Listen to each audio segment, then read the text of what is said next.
A tragédia não é nova. A cada temporada de chuvas, ela se repete com maior ou menor grau de violência. E para as vítimas, deixa sempre um sentimento amargo. Ficamos muito nervoso, né? A água veio no nosso peito. Na casa de baixo perdi tudo. A sensação é de impunidade, que você não pode fazer nada. Eu perdi minha mãe e algumas pessoas também, né? Nessa chuva perderam entes queridos e seus bens, né? Que lutam tanto para conseguir. Pelo menos 11 pessoas morreram na região metropolitana do Rio de Janeiro após os temporais que caíram entre sábado e domingo. As vítimas moravam nas regiões de Ricardo de Albuquerque, Nova Iguaçu, Acari, Belford Roxo, Comendador Soares, Vila São Luís, São João do Meriti e Duque de Caxias. Até a tarde de segunda, dia 15 de janeiro, uma mulher continuava desaparecida. O domingo foi de buscas em Belford Roxo, na Baixada Fluminense. Agentes da Defesa Civil e bombeiros tentavam encontrar uma mulher que sumiu nas águas do Rio Botas. Um helicóptero participou da ação. Um drone e um barco foram usados pelos bombeiros nas buscas. Ele conseguiu quebrar a janela e sair, o pessoal conseguiu tirar ele e ela não conseguiu sair do carro.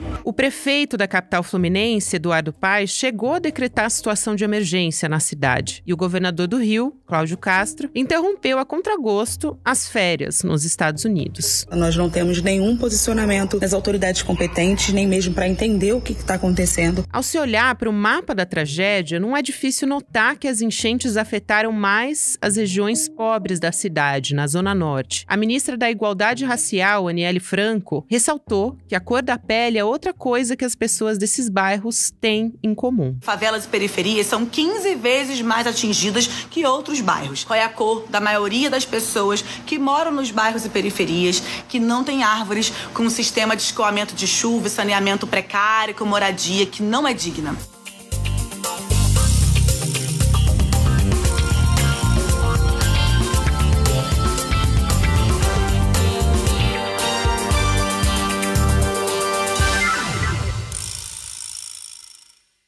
Terça-feira, 16 de janeiro de 2024.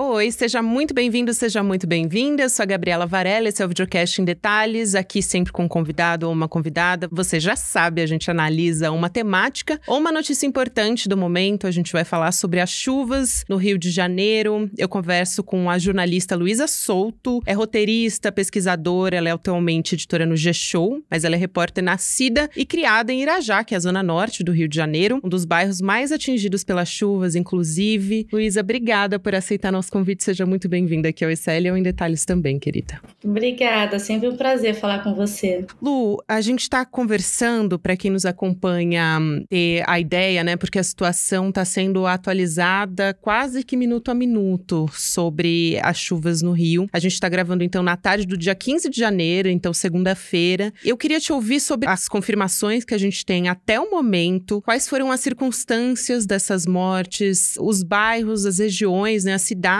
em que elas estavam quando isso aconteceu e também sobre as pessoas que estão em situação de risco. A gente tem registros sobre quantas pessoas estão desalojadas, desabrigadas, ou isso ainda está em curso, né? A contabilidade dessas pessoas em risco. Sim, isso ainda está em curso, né? Com relação a pessoas desalojadas, desabrigadas.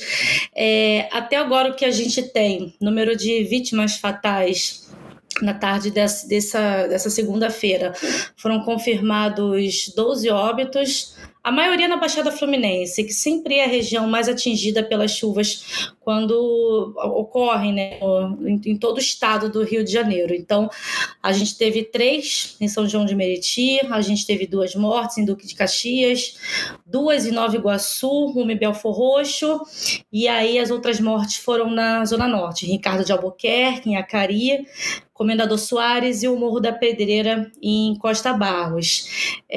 Todas elas foram mortas ou por afogamento ou por descargas elétricas. Até o momento, o que a gente tem de desalojado e desabrigado a Prefeitura de Belford Roxo, que foi uma das mais atingidas, né, um dos municípios mais atingidos da Baixada. A gente tem 100 pessoas desalojadas, instaladas em 3 abrigos diferentes.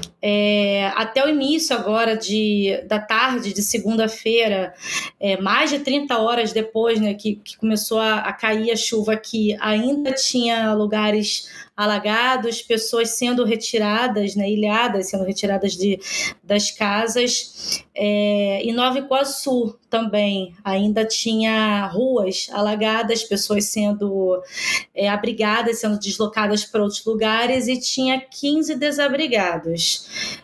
Inclusive, aconteceu mais uma tragédia em meio a essa tragédia em Nova Iguaçu. A prefeitura tinha orientado as pessoas a procurarem o CRAS, que é o Serviço, né, de Assistência Social, que é o Centro de Referência de Assistência Social, e no meio dessa confusão teve uma fake news dizendo que a prefeitura ia dar dinheiro para as pessoas que tinham perdido tudo, que estavam sem comer. Foi todo mundo para lá, para o CRAS, centenas de pessoas, embaixo do sol quente, desesperadas. Não tinha funcionário para atender essas pessoas. Eu presenciei assim, policiais atirando spray de pimenta na cara das pessoas. Eu vi as cenas, já não estava lá em loco, mas eu vi as cenas de mulheres, de mães com nenéns muito pequenos no colo, sendo atingidas por spray de pimenta, pessoas desmaiando. Então, assim, é o caos do caos que está o Rio de Janeiro.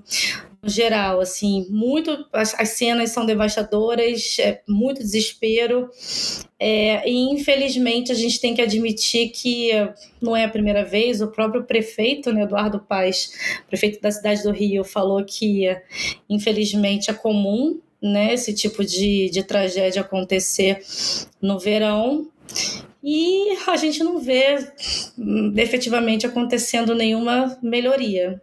É muito impressionante isso que você fala dessas pessoas que foram até o CRAS para procurar ajuda, né, num momento de emergência, porque elas já estão em situação de vulnerabilidade por causa das chuvas. E ainda ser recebida por spray de pimenta da polícia é um despreparo para prevenir essas pessoas a ficarem em algum lugar de segurança ou deixarem as suas casas, né, para que elas não morram nessas situações ou que aconteça algo grave com todas elas, como também de você lidar com essa situação de emergência, né, que são pessoas desabrigadas, que muitas pessoas perderam tudo, né, Luísa? E acho que você pode falar sobre isso muito bem. Tiveram diversas situações, né, idosos tendo que sair em cima de sofá, deitado, grávida, prestes a dar à luz, saindo de barco de dentro de casa, gente com água no pescoço. Quer dizer, as imagens são muito impressionantes, né, desse final de semana no Rio de Janeiro. Sim, e você usou a palavra despreparo, mas eu uso também a palavra descaso. É um descaso, principalmente na Baixada Fluminense. Eu sou nascida e criada em Irajá. Irajá, na Zona Norte, foi onde também mais choveu, bateu recordes, inclusive, assim, de toda a série histórica, desde 1997, não chovia tanto. Pela quarta vez, os meus pais perderam móveis, colchões. A casa dos meus pais também ficou embaixo d'água. Sorte é que tem 2 andares. Foi uma casa onde eu nasci, fui criada por 2 décadas. Graças a Deus eles não estavam em casa, mas é uma região que tem o rio Acari do lado, é um dos rios também que enchem muito. No total, 5 rios, né, sofreram a enchente que desencadeou tudo isso. A Avenida Brasil chegou a ficar parada, bloqueada por horas, e eu morei, né, exatamente do lado da Avenida Brasil. Então, é isso, é a 4ª vez que eles perdem e ninguém aparece para ajudar, ninguém aparece, não tem sirene, por exemplo, ninguém aparece nem para distribuir água, sabe? Porque o Rio de Janeiro ainda tem esse problema. A Baixada Fluminense está sofrendo falta d'água. Então, meu pai está sem água lá em Irajá. A gente não tem água para poder limpar. Água suja. E bem ali do lado, em Acari, moro muito do lado, além da água suja, tinha jacaré boiando, né, nadando. Então as pessoas perderam tudo, as pessoas correram o risco de serem eletrocutadas e ainda correram o risco de morrer por mordida de jacaré, sabe assim? Então, parece roteiro de filme, sabe? Assim, infelizmente, eu tô até falando com um pouco de sorriso na cara, porque infelizmente eu tô acostumada, né? Para quem nasceu e foi criada num ambiente como esse. E esse ano é um ano de eleição, né? Então, assim, vamos ver também o que Eduardo Paes, o que os outros prefeitos vão falar, né? E vão fazer. Sem dúvida. Até você falou sobre Irajá, né, onde moram os seus pais e a casa onde você cresceu, né, nasceu e cresceu. Eu tenho os dados do Alerta Rio, né, apontando que os bairros de Anchieta e Irajá, eles registraram cerca de 40% e 25%, isso eu tô falando respectivamente, a mais do que o volume de chuva esperado para esse mês. E, bom, claro, quero me solidarizar com a sua família também, né, com todos vocês por todos esses estragos que vocês presenciaram lá. Eu espero que... Você disse que eles não estavam em casa, né, então eu espero que estejam bem. Mas, de qualquer forma, assim como eles, imagino que vizinhos também perderam muitas coisas. E você tem que ter todo esse trabalho de retirar tudo de casa. As prefeituras ainda têm que recolher. Muitas vezes se perde tudo, então não tem como salvar muita coisa. E o que tem de mais relevante para se salvar nessas horas, muita gente deixa já no segundo andar, né? Moradores dessas regiões que já estão, entre aspas, como você disse, acostumados, já deixam documentos, por exemplo, no segundo andar da casa, onde tem menos risco de as águas das enchentes chegarem lá. A situação é muito triste, né? E como você disse, não tem sirene, por exemplo. Então, os sistemas de meteorologia, por exemplo, já disseram que nessa segunda-feira, no fim dessa tarde e da noite, também vai ter mais chuva, então isso aumenta mais ainda a preocupação de todos os moradores dessas regiões, né? E as autoridades não têm nenhum tipo de monitoramento para avisar essas pessoas, né? Então elas podem estar acompanhando a situação. Agora até foi criado um sistema de monitoramento, né? Em algumas prefeituras estão se mobilizando para isso, Luísa, mas eu queria te ouvir a respeito das autoridades falarem disso, de algum sistema de prevenção, de, por exemplo, os moradores receberem mensagens, né, deixando claro de quanto que vai chover, por exemplo, porque algumas prefeituras têm um sistema de monitoramento, mas com uma linguagem também completamente inacessível, né? Então, vai chover tantos milímetros essa noite. Não, tem que ser uma mensagem que seja clara, né? Você tem que deixar a sua casa, porque o volume de chuva vai ser muito grande e o risco vai ser altíssimo, especialmente na Zona Norte e também para os moradores da Baixada, né? Que foram essas regiões mais atingidas agora. Então, a gente tem algumas questões com relação, por exemplo, a sirene. Vamos por partes. Muitos locais têm sirene, sim. A gente tem alerta. A gente já sabia que ia ter um volume grande de chuva no Rio de Janeiro. Como São Paulo sabia que ia ter um grande volume de chuva há algumas semanas, quando também vários locais ficaram alagados. Mas a questão é aquilo que a gente falou um pouco antes, do descaso. 5 rios alagaram, um deles do lado da minha casa, que sempre alaga. O governador Cláudio Castro, inclusive, ele estava de férias, voltou para o Rio, anunciou na manhã dessa segunda-feira que ia pedir ajuda para o presidente Lula para liberar mais verbas, para poder fazer obra na Baixada Fluminense, no Rio, inclusive, onde uma das vítimas da chuva segue desaparecida, o Rio Botas, lá em Belfor Roxo, que é onde tem uma pessoa ainda que ela estava no carro, o carro mergulhou e até a tarde dessa segunda-feira não apareceu. Lu, desculpa te interromper, essa história, inclusive, ela é bastante simbólica, né? Saiu muito nos noticiários locais, porque o motorista, o nível da água era tão alto que ele não conseguiu diferenciar o que era rio e o que era enchente, né? Então, isso acabou causando uma tragédia, né? Uma mulher está desaparecida por causa disso. Os moradores, inclusive, conseguiram resgatar esse homem, né? Ajudar ele a sair, mas a mulher que estava com ele no carro não conseguiu sair e continua desaparecida. Então, essa história também é impressionante para mostrar quanto que subiu, né? Quanto que alagou ali essa região. Sim, pois é. Então, é um rio que todo mundo sabe que enche, prometem, entra governo, sai governo, prometem obra, não cumprem. Então, como eu falei, tem um rio do lado dessa casa onde eu morei, Irajá, que também sempre enche. O rio Acari, que é o bairro após Irajá, onde eu nasci, também enche. E aí os prefeitos, os governadores sempre falam, recebemos um volume de chuva além do normal. Só que o que está acontecendo no Rio de Janeiro hoje, em várias cidades, é que qualquer chuva hoje está alagando. Qualquer chuva hoje está prejudicando a cidade. Sabe, há quanto tempo a gente não vem falando de aquecimento global? Quanto tempo a gente não vem falando sobre as mudanças climáticas? Está aí. Entendeu? Então, sistema de sirene, avisar que vai cair chuva forte, como estão avisando já para essa segunda-feira, tudo bem, mas tudo bem não, mas assim, e para depois disso, tá? Eu tô hoje avisada que vai chover muito, mas cadê as obras? Né? Cadê todo um planejamento da cidade? Quando começou a Avenida Brasil encher, por exemplo, demoraram para fechar, sabe? Ficaram 4, 5 horas em engarrafamento. Até hoje, segunda-feira, 30 horas depois que caiu a chuva, tem bolsões d'água na Avenida Brasil.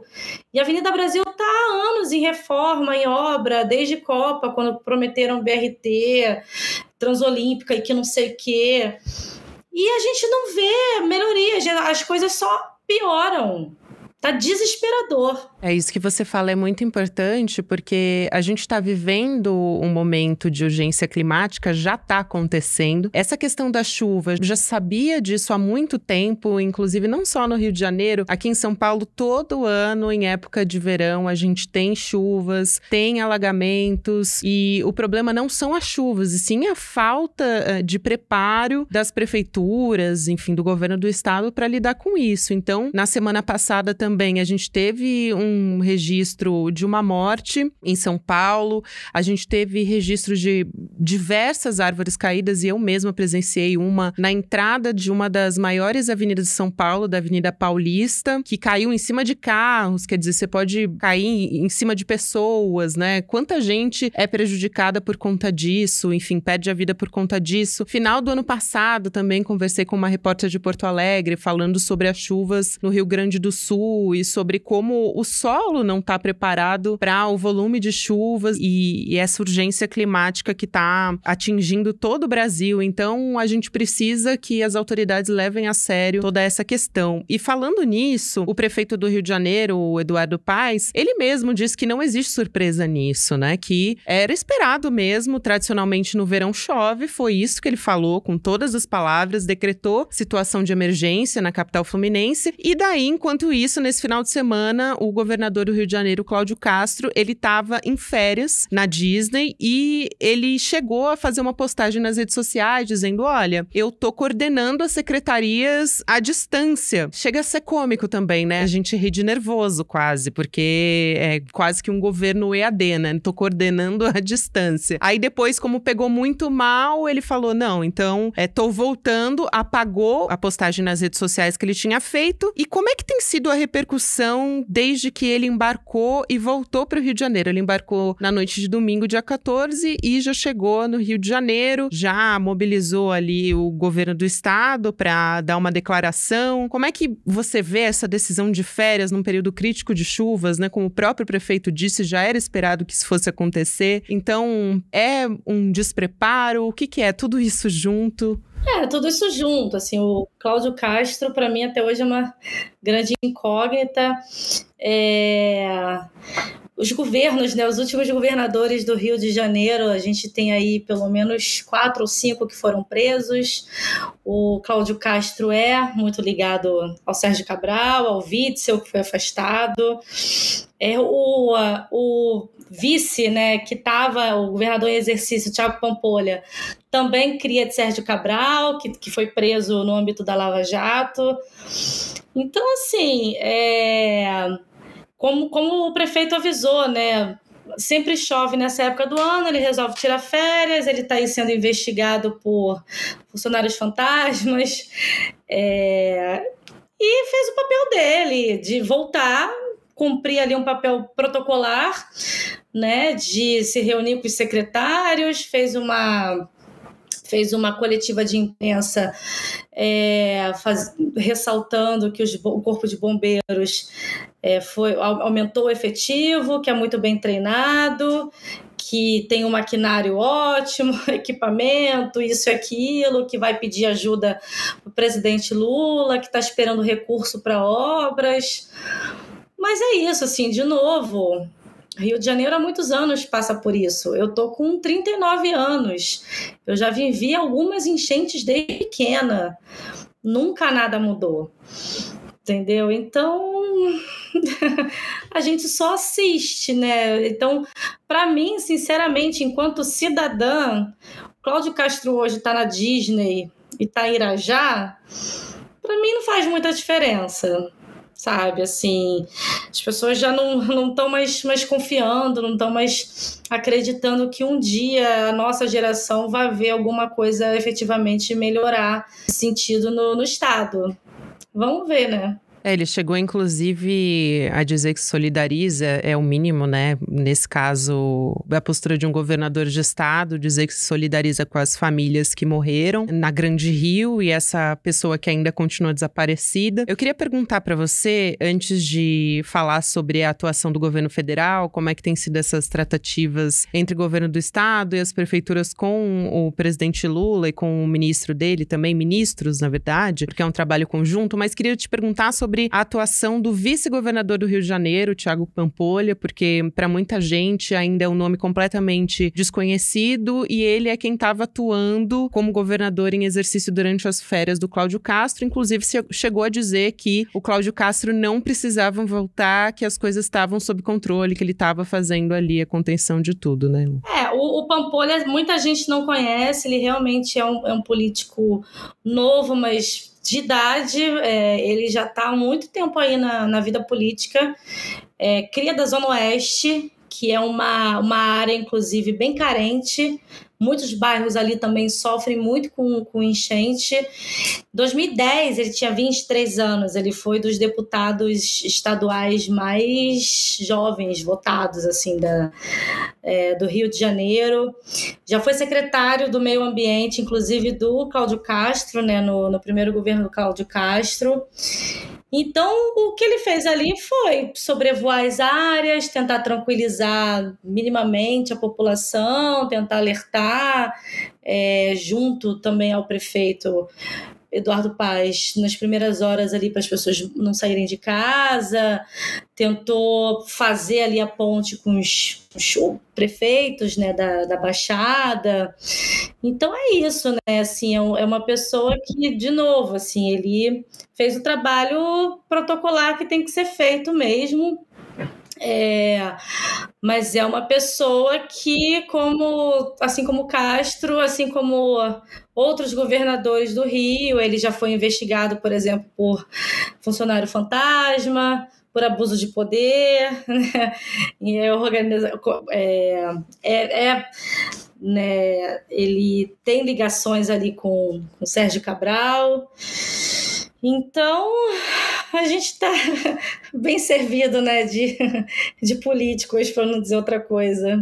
E numa época eleitoral também é importante a gente conhecer quem a gente está falando, né? Porque muita gente só descobriu quem era o Thiago Pampolha agora, quando a gente teve o registro de chuvas e o governo do estado teve que fazer o atendimento emergencial para essas pessoas, né? Quero te perguntar como é que tem sido em relação ao governo federal, né? Eu ouvi dizer que o prefeito de Belford Roxo deu uma declaração nesse sentido, o próprio prefeito do Rio, Eduardo Paes, da capital fluminense, também conversou com o próprio presidente Lula. O que você tem ouvido sobre essas articulações com o governo federal? O ministro de Integração, que pode fazer a distribuição dos recursos federais para atendimento no Rio, tem sido uma peça-chave nessa história, né? Sim, ele publicou no Diário Oficial dessa segunda-feira dia reconhecendo o estado de emergência do Rio.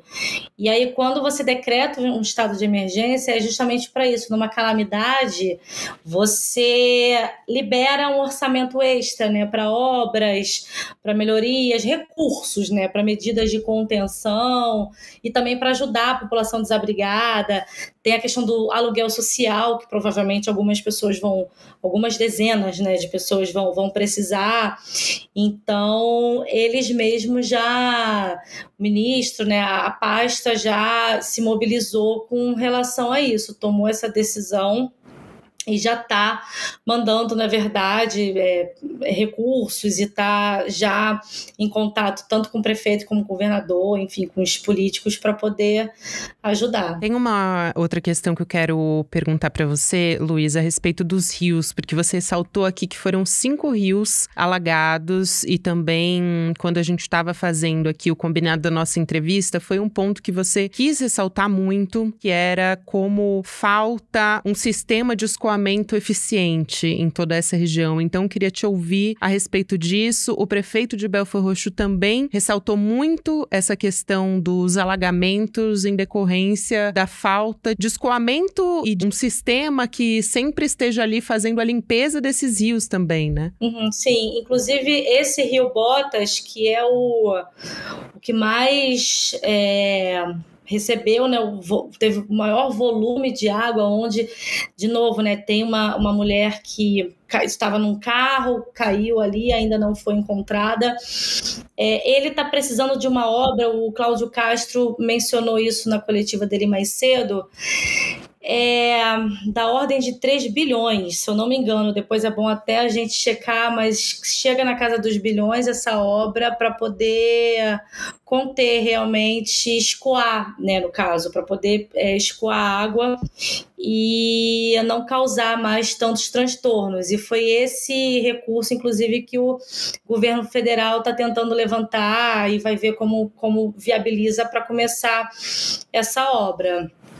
Então, eu até encontrei uma informação aqui, que é o seguinte: o ministro das Cidades, o Jader Filho, ele deu essa informação dizendo que o Programa de Aceleração do Crescimento, que é o PAC, né, que é um dos principais programas do governo federal, vai priorizar as obras de drenagem e encosta no Rio de Janeiro. E aí, ao todo, a gente tem um montante de 4,8 bilhões para obras de drenagem, mais 1,5 bilhão para encostas. Então, no total, a gente deve ter aí 6,3 bilhões de investimento em obras para efeitos de chuvas no país.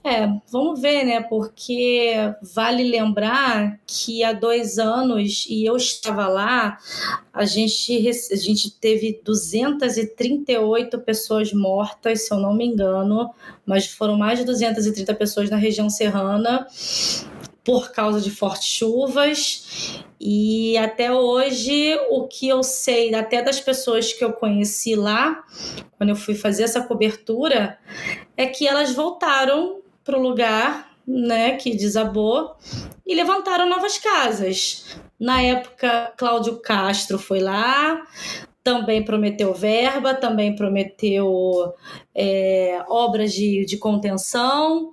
O governo federal também tinha anunciado ajuda e tem 2 anos isso, né? Em 2011 também estava lá a região serrana de novo, tivemos um grande número de mortos, também com enchentes, também foi anunciada ajuda, foram anunciadas verbas para obras e continua a mesma coisa. Então, é isso, assim, anunciar é fácil. Vamos ver se realmente eles vão liberar e vão cumprir. De novo, esse ano vai ter eleição, né, municipal.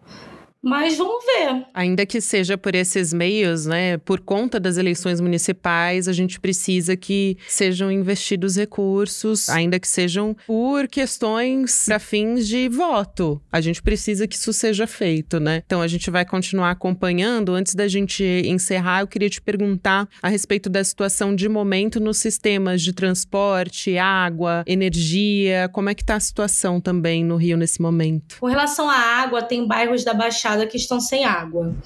Transporte, a gente ficou sem algumas estações de metrô, realmente, Baixada.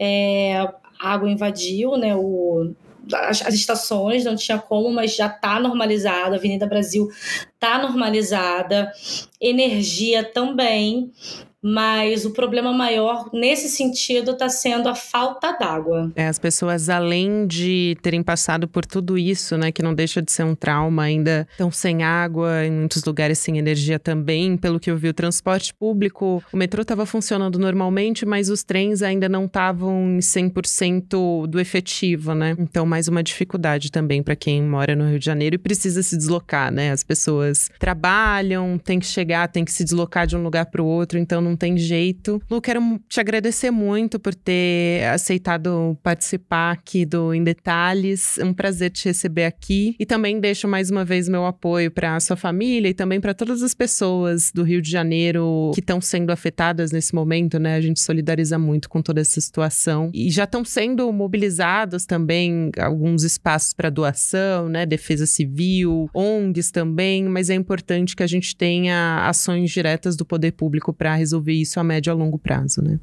Com certeza, e é isso, assim, meus pais estão lá sendo ajudados pelos vizinhos, ajudando, pessoas se ajudam, né, assim, que bom que enquanto a gente tem descaso de muitas autoridades, pelo menos as pessoas estão se ajudando. E vamos ver agora daqui para frente como é que vão resolver as coisas. Agradeço pela oportunidade, espero ter contribuído, ajudado.